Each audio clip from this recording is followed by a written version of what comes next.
میں والدین کا سب سے چھوٹا بیٹا تھا اور چھوٹی اولاد والدین کو زیادہ عزیز ہوتی ہے، اس لیے میں بھی بہت لاڈلا تھا اور وہ مجھ سے بہت زیادہ محبت کرتے تھے۔ میرے اس لاڈلے پن نے نہ صرف مجھے بلکہ میری والدہ کو بھی بہت نقصان پہنچایا ہے۔ میں جو کچھ کہتا میری والدہ اسے مانتی تھی، اور اگر نہ مانتی تو میں چیخ چیخ کر روتا، زمین پر لوٹتا اور اس وقت تک روتا اور لوٹتا رہتا جب تک وہ میری بات نہ مان لیتی۔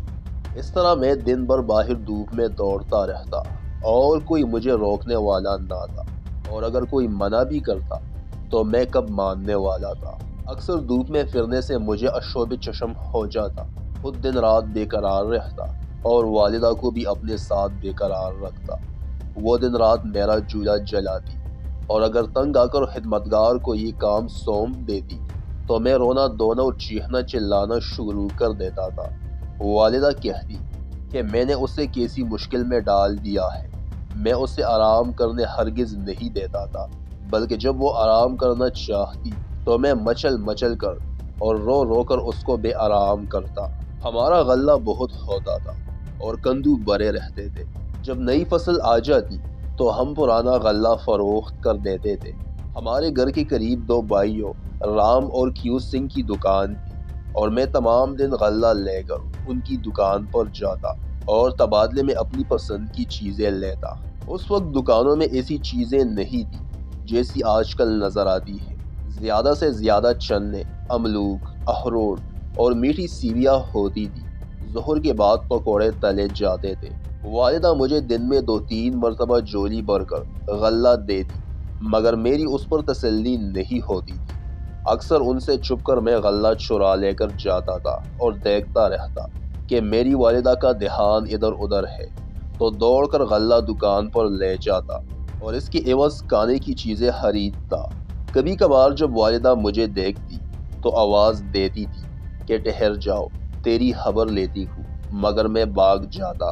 اس سے زیادہ مجھے کوئی بھی کچھ نہ کہتا تھا۔ میں والدہ کو بہت عزیز تھا اور مجھے برے بھلے کی تمیز نہیں تھی۔ والدہ کی اس بے جان ناز برداری نے میرے اندر چوری کی عادت پیدا کر دی، کیونکہ وہ نہ مجھے منع کرتی تھی اور نہ ہی سختی سے سمجھاتی کہ یہ برا کام ہے۔ ان کو چاہیے تھا کہ مجھے اس غلط کام سے روکتی، کیونکہ ماں کی گود اولاد کا پہلا مدرسہ ہوتا ہے۔ عبدالولی خان نے مجھے ایک واقعہ سنایا کہ وہ لندن میں تھا۔ صبح گھر سے نکلا تو دیکھا سیب کے درخت کے نیچے ایک عمدہ سیب گرا پڑا تھا۔ ایک بچہ اسے دیکھ رہا تھا۔ عبدالولی نے اس کو کہا کہ اٹھا لو، مگر بچہ بولا نہیں، یہ میرا نہیں ہے، میں نہیں اٹھاتا۔ یہ بات بچے کو ضرور اس کی ماں نے بتائی ہوگی۔ بچپن میں جو عادات بچوں میں راسخ ہو جاتی ہے وہ بہت مشکل سے ان بری عادتوں سے نجات پاتے ہیں۔ میں رات کو والدہ کے ساتھ سوتا اور جب بیدار ہوتا تو روتا تھا، اور جب چپ نہیں ہوتا تھا تو والدہ مجھے بھوت اور جن سے ڈراتی تھی، اور وہ خوف اب تک میرے دل میں جاگزی ہے۔ حالانکہ میں جانتا ہوں کہ بھوت اور جن کوئی چیز نہیں، تاہم بچپن کا ڈر اب تک میرے دل میں جاگزی ہے۔ ہمارا ایک بڑا کمرہ تھا جس میں ہم سب سوتے تھے، اور میں والدہ کے ساتھ سوتا تھا۔ حالانکہ میں بہت بڑا تھا، پھر بھی اکیلے سوتے ڈرتا تھا۔ جب میں تعلیم کے لیے شہر آیا اور کبھی میرے والد مجھے ملنے آتے تو میں بہت خوش ہوتا، کیونکہ میں پھر ان کے ساتھ سوتا تھا، جس کی مجھے انتہائی خوشی ہوتی تھی۔ مجھے کہانی سننے کا بہت شوق تھا، اور میرا ذہن اتنا اچھا تھا کہ جو کہانی سنتا، خواہ وہ بڑی ہوتی یا چھوٹی، یاد کر لیتا۔ آج بھی مجھے بچپن کی کئی کہانیاں یاد ہیں۔ ہمارے کمرے میں ایک چبوترا تھا، اس کے درمیان چولہا تھا۔ چولہے پر کھانا بھی پکتا تھا اور کمرہ بھی گرم رہتا تھا۔ چولہے کے گرد چٹائیاں بچھی رہتی تھی جن پر نمدے پڑے ہوتے۔ ایک طرف خواتین بیٹھی تھی اور دوسری جانب مرد۔ جب کھانے کا وقت ہوتا، خواتین مردوں کو کھانا دیتے تھی۔ جب ہم مرد کھانا کھا لیتے پھر خواتین کھاتی۔ اس وقت مرد اور خواتین مل کر کھانا نہیں کھاتے تھے، یہ بات معیوب سمجھی جاتی تھی۔ سردی کے موسم میں ہم ہمیشہ موٹے چاول کھاتے تھے۔ صبح جب ہم اٹھتے تو چاول تیار ہوتے تھے، وہ ہم کھا لیتے تھے۔ اس وقت لوگ چائے نہیں پیتے تھے۔ ان چاولوں کے ہمراہ ہم خالص گھی اچار، شربت اور کبھی کبھی کروت کھایا کرتے تھے۔ گرمی میں صبح سویرے دہی پر شکر ڈال کر اس میں جوار کی سرخ سرخ روٹی توڑ کر کھاتے، اور جب میں پڑھنے کے لیے جاتا تو ماں مجھے گندم کی روٹی پر مکھن اور شکر لگا کر دیتی تھی اور میں وہ کھاتا۔ لیکن یہ خوراک عام پٹھانوں کو میسر نہ تھی، یہ حوانین کی خوراک تھی۔ غریب تو باسی روٹی کے ساتھ لسی پیتے تھے۔ میری والدہ کو بھینس پالنے کا بہت شوق تھا، اکثر خود ان کی دیکھ بھال کرتی تھی، خود اپنے ہاتھ سے ان کو گھاس اور چارہ کھلاتی تھی۔ دوپہر کو مجھے دودھ اور بالائی کھانے کے لیے دیتی تھی۔ خواتین بالائی کو بہت عزیز رکھتی ہے، کسی کو نہیں دیتی کیونکہ اس کی کمی سے مکھن کم نکلتا ہے، لیکن چونکہ والدہ مجھے بہت چاہتی تھی اس لیے مجھے بالائی ضرور دیتی تھی۔ میری والدہ کو جو چیز بھی خوراک کی اچھی لگتی وہ مجھے دیتی تھی، اور اگر میں موجود نہ ہوتا تو میرے لیے رکھ کر چھوڑتی تھی۔ میں اکثر والد کے ساتھ روٹی کھاتا۔ جب ہمارے گھر مرغ پکتا تو ہر ایک کو مرغ کی ایک ہڈی ملتی، مگر والد مجھے اپنا حصہ بھی دے دیتے تھے۔ ہمارے اس کمرے کے ساتھ ایک خوبصورت برآمدہ بھی تھا اور اس کے ساتھ ڈیوڑی بھی تھی جس میں بستوں کی بیٹھک بھی تھی۔ ہمارے اس کمرے میں بڑے بڑے کندو تھے، ایک میں جوار ایک میں گندم ہوتی تھی۔ اسی کمرے میں بڑے بڑے مٹکے تھے جن میں چاول، شکر، گڑ، لہسن، مرچ اور مونگ ہوتے تھے، اور ان مٹکوں کے ساتھ گھی کے کنستر ہوتے تھے۔ جب ماہ رمضان ہوتا تو ہمارے ہاں ہر چیز کی فراوانی ہوتی۔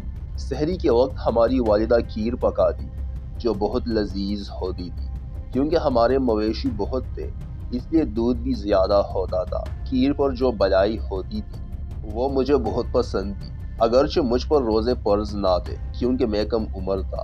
پھر بھی کھیر کی بالائی کھانے کے لیے میں والدہ سے کہتا کہ مجھے سحری کو ضرور اٹھانا، مگر سحری کو میں نیند کی وجہ سے نہیں اٹھتا تھا۔ والدہ مجھے اٹھا کر بٹھا دیتی تھی، میں پھر سو جاتا تھا، مجھے بڑی مشکل سے جگاتی تھی، اور جس دن میں سویا رہ جاتا تو صبح اٹھ کر رونا دھونا شروع کر دیتا تھا۔ یہ ہماری خوش قسمتی تھی کہ میرے والد صاحب اگرچہ متقی اور دیندار مسلمان تھے تاہم روشن خیال انسان تھے۔ انہوں نے مولویوں کی پروپیگنڈے کا بالکل خیال نہیں کیا اور ہم دونوں بھائیوں کو اسکول میں داخل کرا دیا۔ والد صاحب نے مجھے اور محبت خان کو، جو میرے چھوٹے چچا کا بیٹا تھا، گاؤں کی مسجد میں اسماعیل استاد کے پاس تعلیم کے لیے بٹھایا۔ میرے تعلیم شروع کرنے پر میرے والدین بہت خوش تھے اور انہوں نے خوب مٹھائی تقسیم کی۔ میں نے اسماعیل استاد کے ساتھ قرآن ختم کیا۔ میرے والدین بہت خوش ہوئے اور انہوں نے شیرینی تقسیم کی۔ استاد کو بہت کچھ بطور ہدیہ دیا، لیکن میں قرآن نہ سمجھ سکا۔ ہمارے گاؤں میں پرائمری مدرسہ تھا، مگر میرا بڑا بھائی خان صاحب اس وقت پشاور کی اسکول میں پڑھتا تھا۔ وہ مجھے تعلیم کے لیے پشاور لے گیا اور اپنے ساتھ اسکول میں مجھے داخل کرا دیا۔ اس وقت دیہات کی حالات بہت خراب تھی۔ گروہ بندی، پارٹی بازی، دشمنی، بغض و حسد، قتل مقاتلے، لڑائیاں، جھوٹے دعوے اور مقدمے بازی ہوتی تھی۔ ان دنوں انگریزوں نے جرگہ سسٹم کے نام پر ایک نظام متعارف کرایا جو پٹھانوں کے خانگی معاملات میں دخل در معقولات کرتا تھا۔ یہ انگریزوں کا جرگہ سسٹم پٹھانوں کے جرگوں سے ہم آہنگ نہ تھا۔ اکثر بھی گناہ قید ہو جاتے اور گناہگار چھوٹ جاتے تھے۔ مرد تو رہے ایک طرف، خواتین کو بھی کچہریوں میں پیش ہونا پڑتا تھا۔ ملک میں بڑی افراتفری تھی اور یہ سب کچھ اس جرگہ سسٹم کی وجہ سے تھا۔ انصاف مفقود تھا۔ ایک شریف آدمی کے لیے یہاں زندگی گزارنا دشوار تھا، اور اگر میں اس ماحول میں گاؤں میں رہتا تو اسی رنگ میں رنگ جاتا۔ مجھے پشاور جانے کا یہ فائدہ ہوا کہ گاؤں کی برائیوں سے بچ گیا، مگر دوسری طرف مجھے تعلیمی نقصان پہنچا۔ پرائمری تعلیم میں نے گاؤں کے مدرسے میں حاصل کی۔ میرے لیے شہر کے مدرسے سے گاؤں کا مدرسہ اچھا اور مفید تھا۔ اگرچہ دونوں مدارس میں ذریعہ تعلیم اردو تھا، مگر عثمانزئی میں مدرس پٹھان تھا اور ہمیں پشتو میں سمجھاتا تھا، اور شہر میں اسکول کا مدرس پنجابی تھا اور وہ پشتو سے ناواقف تھا۔ ایک 6-7 سالہ بچے کے لیے یہ بہت مشکل ہے کہ بیک وقت اجنبی زبان بھی سیکھے اور پھر اسی اجنبی زبان میں تعلیم بھی حاصل کرے۔ دوسری مشکل یہ تھی کہ میں ڈاکٹر خان صاحب کے ہمراہ تھا۔ وہ خود بھی کھیلوں کے شوقین تھے اور مجھے بھی کھیلنے سے نہیں روکتے تھے۔ اور بچے تو یوں بھی تعلیم سے زیادہ کھیل کے شوقین ہوتے ہیں۔ میں بھی تعلیم سے بیزار اور کھیلنے کا شائق تھا۔ اسکول میں کرکٹ اور فٹ بال کھیلا جاتا تھا۔ ڈاکٹر خان صاحب کرکٹ ٹیم کا کپتان تھا۔ میں کھیل میں اپنے ساتھیوں سے تیز تھا۔ ورزش میں مجھے تیرنا بہت پسند تھا۔ جب میں گاؤں میں تھا تو والدہ مجھے دریا پر جانے سے روکتی تھی کہ کہیں میں دریا میں ڈوب نہ جاؤں۔ میں والدہ کی نظر بچا کر دریا پر چلا جاتا اور وہاں تیرتا رہتا۔ میری والدہ کا خیال درست تھا۔ 2 دفعہ مجھے تیز پانی بہا لے گیا تھا اور دونوں مرتبہ کنارے پر کوئی نہ کوئی ہوتا جو مجھے بچا لیتا تھا۔ میں جب میونسپل بورڈ کی اسکول میں تھا تو صفائی کرنے والوں کے بچوں سے میری دوستی تھی اور میں ان کے ساتھ کھیلتا تھا۔ لوگ ان کو بنگی کہتے اور مجھے ان سے میل ملاپ سے منع کرتے، مگر میں نہ مانتا۔ اس لیے لوگ مجھے بھی اچھی نظر سے نہیں دیکھتے تھے، لیکن مجھے اس کی پرواہ نہ تھی۔ ڈاکٹر خان صاحب کے دوست بہت تھے اور وہ مجھے زیادہ توجہ نہیں دیتے تھے۔ جب امتحان کو 1-2 ماہ رہ جاتے تو خود بھی محنت کرتے اور مجھے بھی کام پر مجبور کرتے۔ اس 1-2 ماہ کی کوشش سے میں پاس تو ہو جاتا مگر کمزور رہ جاتا تھا۔ ان دنوں ڈاکٹر خان صاحب کی دوستی دوسر کے غلام سرور خان، تاکال کے ارباب جمعہ خان، شارسدہ کے فردیل خان اور قاضی ہیل کی میاں محمد زمان سے تھی۔ یہ لوگ مجھ سے بہت شفقت اور مہربانی سے پیش آتے تھے اور میں بھی ان کا بہت احترام کرتا تھا۔ اس طرح پشاور کے شیخ صاحب، حافظ جی سنار اور بشیر سنار کے ساتھ بھی ڈاکٹر خان صاحب کے اچھے تعلقات تھے۔ سمین جان خان میرا مدرسے کا ساتھی تھا لیکن مجھ سے ایک جماعت آگے تھا۔ اس وقت سے میرا ان سے تعلق ہے۔ یہ غلام سرور خان کی سرپرستی میں تھا۔ میرا اور سمین جان کا تعلق محبت اور دوستی بچپن سے موت تک رہی۔ جب میرے بھائی ڈاکٹر خان صاحب نے جماعت 10 پاس کیا تو گاؤں آ گیا اور مجھے بھی ساتھ لایا۔ ان تعطیلات کے دنوں میں مجھے گاؤں کے مدرسے میں داخل کیا گیا۔